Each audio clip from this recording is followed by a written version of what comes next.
പാലക്കാട് ജില്ലയിലെ മലമ്പുഴ എലിവാലിൽ വീണ്ടും പുലി ഇറങ്ങി. ജനവാസ മേഖലയിലാണ് പുലിയെ കണ്ടെത്തിയത്. ഇന്നലെ രാത്രിയോടെ പുലി ജനവാസ മേഖലയിൽ നിന്നും വളർത്തുനായയെ പിടിച്ചുകൊണ്ടുപോയി.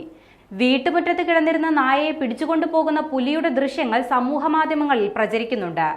എലിവാൽ സ്വദേശി കൃഷ്ണന്റെ വീട്ടിലാണ് വീണ്ടും പുലിയെത്തി നായയെ പിടികൂടിയത്.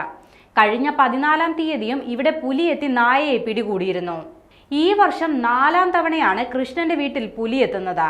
നേരത്തെ വീട്ടുകാരുടെ കൺമുന്നിൽ വെച്ചാണ് നായയെ പുലി പിടികൂടിയത്. പുലിയെ പിടികൂടാൻ കൂട് സ്ഥാപിക്കുമെന്ന് വനം വകുപ്പ് മന്ത്രി AK ശശീന്ദ്രൻ പറഞ്ഞിരുന്നുവെങ്കിലും ഇതുവരെ കൂട് സ്ഥാപിച്ചിട്ടില്ല. കൃഷ്ണന്റെ ഒറ്റമുറി വീടിനുള്ളിലെ വാതിൽ മാന്തിപ്പൊളിച്ചാണ് നേരത്തെ പുലി വീട്ടിൽ കയറിയത്. വീട്ടിനുള്ളിൽ കെട്ടിയിട്ടിരുന്ന ജർമ്മൻ ഷെപ്പേർഡ് ഇനത്തിൽപ്പെട്ട നായയായിരുന്നു പുലിയുടെ അന്നത്തെ ലക്ഷ്യം. കുട്ടികൾ കിടന്നുറങ്ങിയ കട്ടിലിനടുത്തായി കെട്ടിയ നായയുടെ മേലേക്ക് പുലി ചാടുന്നതിനിടയിൽ 3 വയസ്സുകാരിയായ മകൾ അവനികയെ പുലി തട്ടി താഴെയിട്ടിരുന്നു.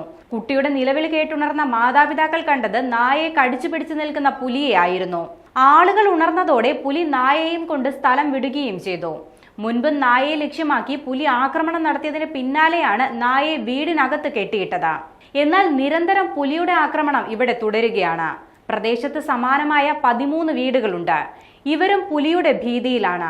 മിക്ക ആളുകളും തോട്ടം തൊഴിലാളികളൊക്കെയാണ്.